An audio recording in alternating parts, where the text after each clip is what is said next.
The night of June 23rd, 2025, began as all nights do. It arrived like a soft, dark blanket thrown over the shoulders of the world. The moon, a familiar friend, ascended into the velvet expanse of the sky. It was a perfect, polished pearl, casting a gentle, silvery light upon the sleeping cities and silent forests below. Children slept soundly in their beds, dreaming of simple things, their windows framing the placid lunar face. Lovers walked hand in hand along quiet streets, their paths illuminated by its ancient, steady glow. The world felt safe, predictable, wrapped in the comforting rhythm of sunset and sunrise, a cosmic lullaby that had soothed humanity for all of its existence. This was the moon we knew, the one of poems and songs. But something was different this time, a change so subtle it was felt rather than seen. The air grew still, losing its usual nocturnal whisper. The crickets, those faithful minstrels of the dark, fell silent one by one, their chirping chorus fading into an unnerving quiet. Shadows seemed to deepen, clinging to the corners of buildings and the edges of trees with a strange, possessive grip. It was a silence that was not peaceful but expectant, as if the entire world was holding its breath, waiting for a cue from an unseen director. The familiar comfort of the night began to fray at the edges, replaced by a thread of unease that no one could quite name, a primal instinct screaming that the natural order was about to be broken. In that profound quiet, the moonlight itself began to feel different. It was no longer a soft, passive luminescence. Instead, it felt heavy, almost liquid, pouring down onto the world with a newfound intensity. It painted the landscape in stark shades of silver and black, making familiar shapes seem alien and distorted. The light seemed to seep into the very cracks of the pavement and the pores of the leaves, as if it were a dye staining the fabric of reality. People turning in their sleep felt its pressure on their eyelids, a weight that disturbed their dreams and pulled them toward a restless wakefulness.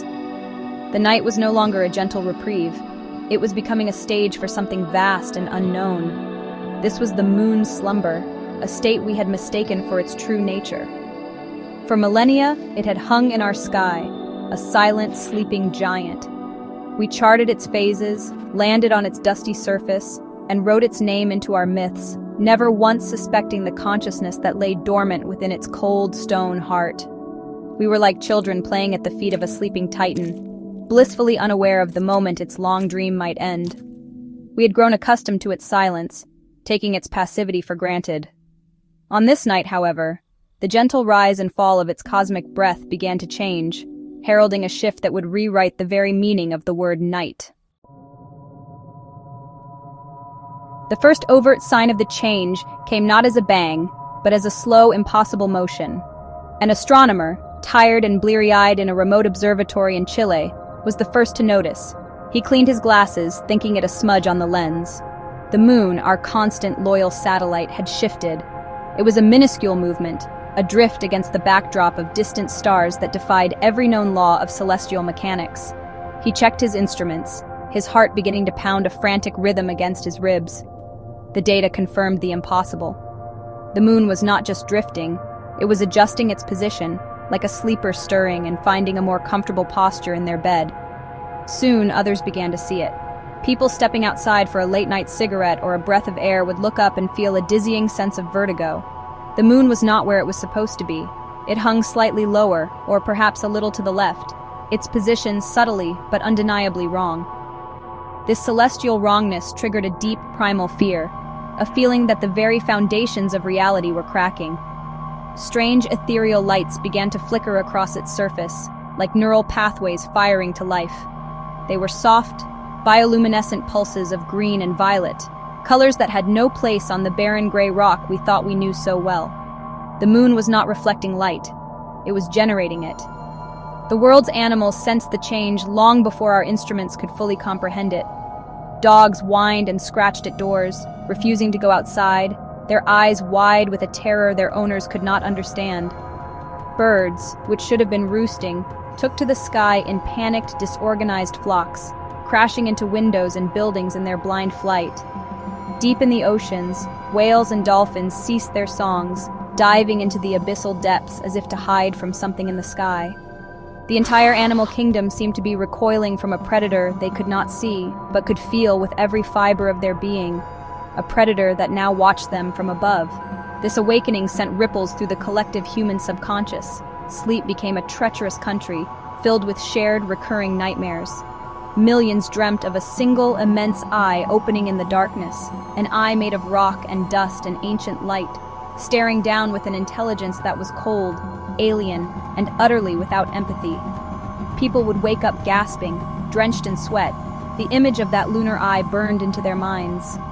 The dream was always the same, the feeling of being watched, scrutinized, and found wanting by a cosmic entity that had just become aware of the tiny, noisy creatures crawling on the planet below.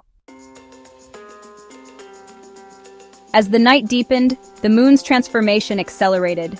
The subtle shifts and faint glows gave way to a terrifying, undeniable display of life.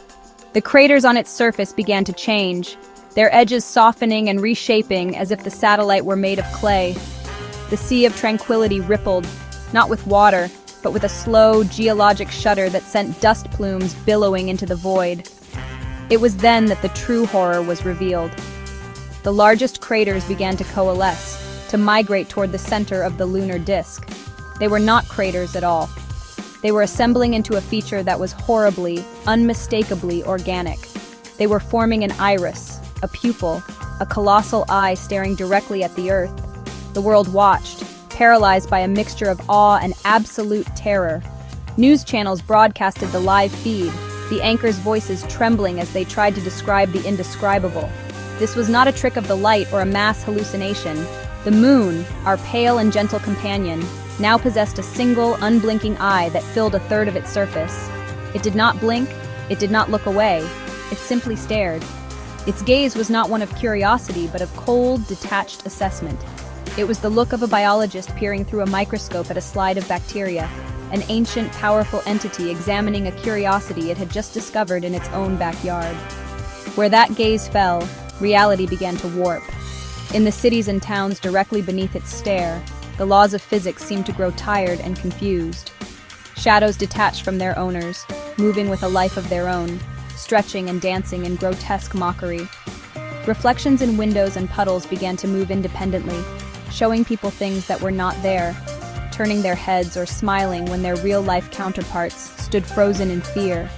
The moonlight itself carried a strange, discordant hum, a low-frequency sound that vibrated in the bones and teeth, causing nausea, paranoia, and a profound sense of existential dread.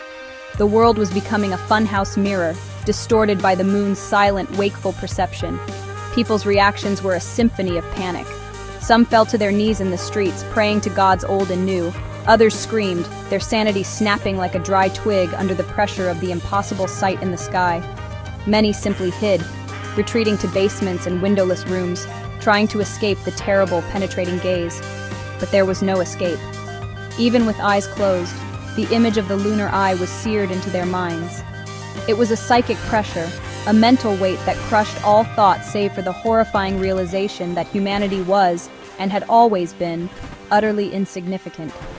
We were nothing more than interesting mold on a speck of dust, and the giant had finally woken up to notice us. As the first hints of dawn approached, a collective, desperate hope rose with them. Perhaps the sun, our fierce and powerful star, would banish this nightmare. Perhaps daylight would break the spell, and the moon would return to its familiar rocky self. The eastern horizon began to glow with the promise of morning, a thin line of orange and pink that fought against the oppressive, silver-lit darkness. People watched from their windows, their faces pale, their hands clasped in prayer, waiting for their salvation. The sun's rays crested the horizon, spilling golden light across a world that had been fundamentally broken during the night. The terror, however, was far from over. The sunlight did not fix what had been changed. The detached shadows remained, now pale and ghostly in the morning light, but still moving with their own sinister volition. The echoes of the lunar hum still vibrated in the air, a persistent, unsettling thrum beneath the sounds of the waking world. The moon, now fading into the blue of the daytime sky, was still visibly an eye, a pale, milky orb that continued its silent vigil. It no longer needed the darkness to exert its influence. Its wakefulness was a permanent state, a new constant in our sky. The sun rose, but the night had not truly ended. It had merely put on a brighter mask. The world that greeted this first dawn was forever altered. The initial panic began to subside, replaced by a creeping, perpetual fear. People moved through their days with their heads down, afraid to look at the sky, afraid of what new horror the next night might bring. Scientists could offer no explanations, only theories that sounded more like mad prophecies. Governments were silent, their authority rendered meaningless in the face of a cosmic power that could reshape reality with a simple glance. Humanity had been reduced to a state of quiet, constant anxiety, living in a world that no longer felt like its own. We were tenants on a planet under new, incomprehensible management. This was only the beginning. The moon was awake.